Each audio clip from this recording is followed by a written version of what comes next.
అందరికీ నమస్తే అండి.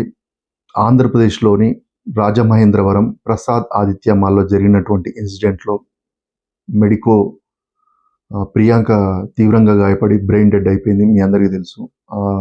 స్కూటీ నడిపిస్తున్నటువంటి సాయి ఉమేష్ కూడా పరిస్థితి కొంచెం బానే ఉన్నా కానీ అతను కూడా తీవ్ర గాయాలయ్యాయి.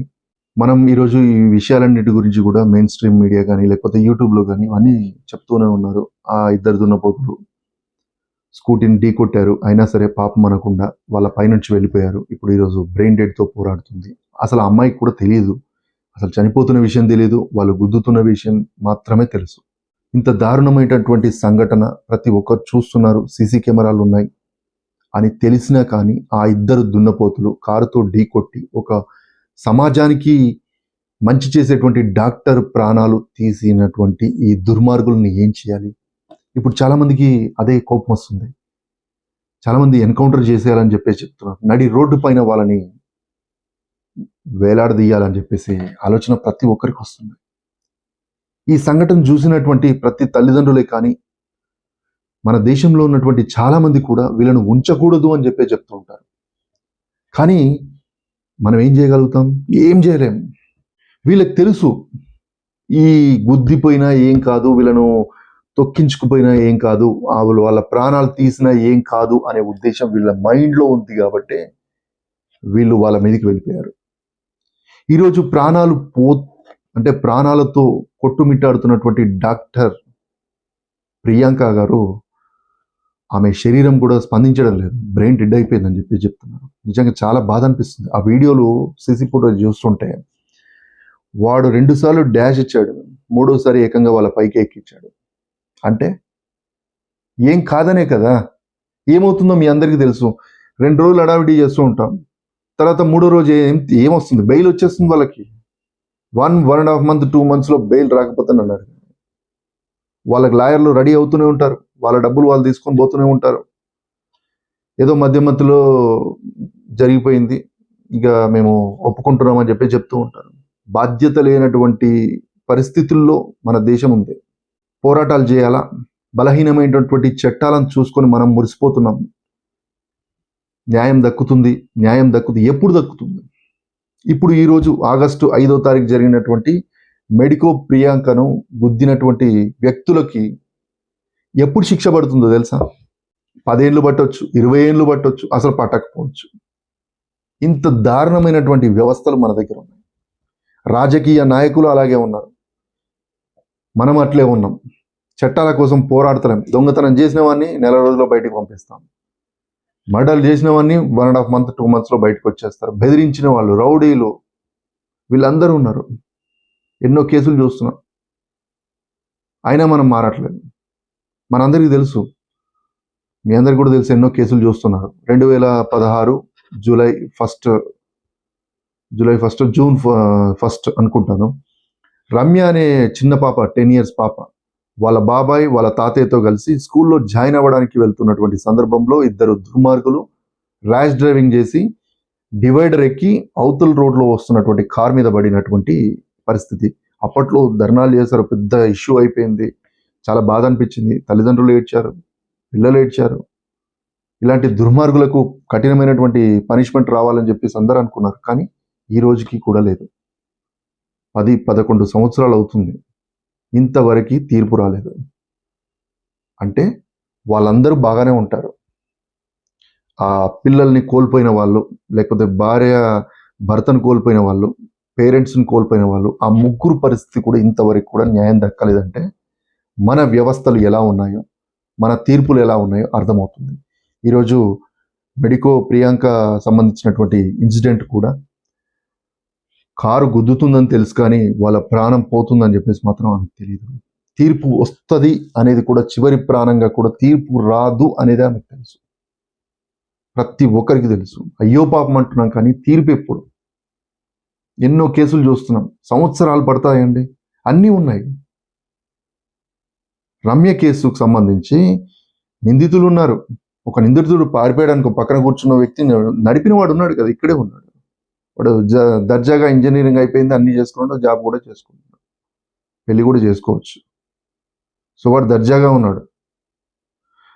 చట్ పోలీసులు ఉన్నారు, సాక్ష్యాలు ఉన్నాయి, అన్నీ ఉన్నాయి, మరి తీర్పు లేదు.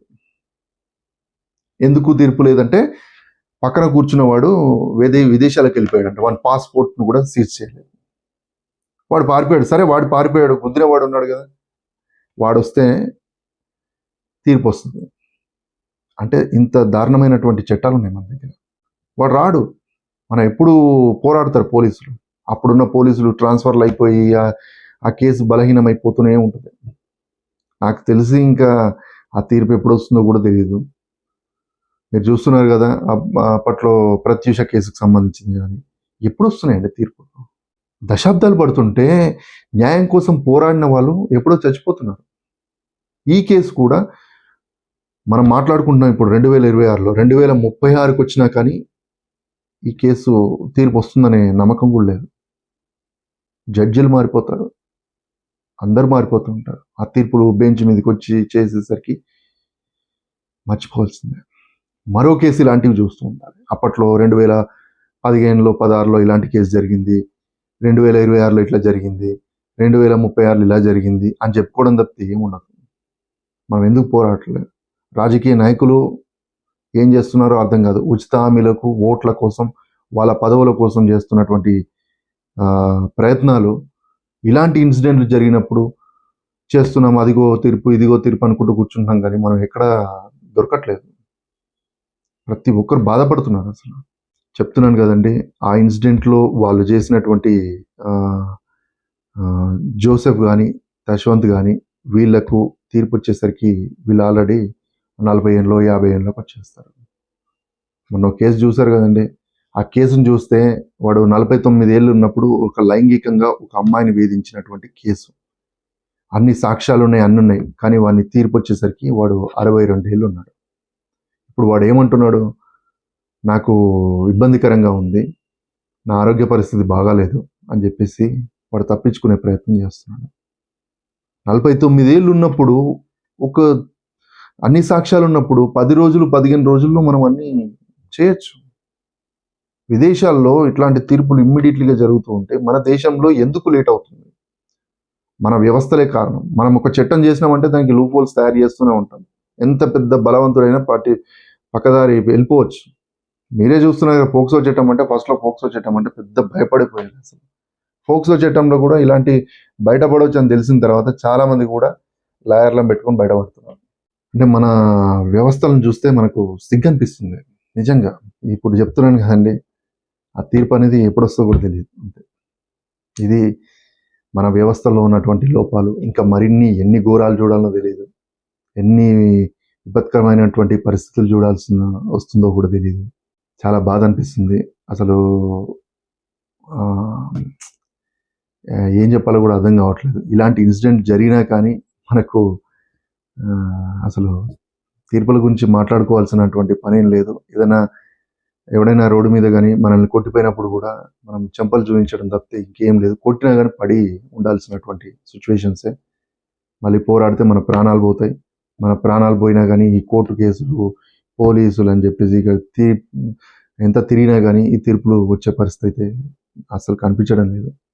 ఈ మెడికో, ప్రియాంక, ఉమేష్కు జరిగినటువంటి అన్యాయంలో ఆ ఇద్దరు దున్నపోతులు ఇంకేంది 4 రోజుల్లో బయట తిరుగుతారు, మంచిగా వాళ్ళు వెల్ సెటిల్డ్గా అయిపోతారు. ఈ కేసు అనేది కామ్గా అయిపోతుందని చెప్పేసి నేను అనుకుంటున్నాను.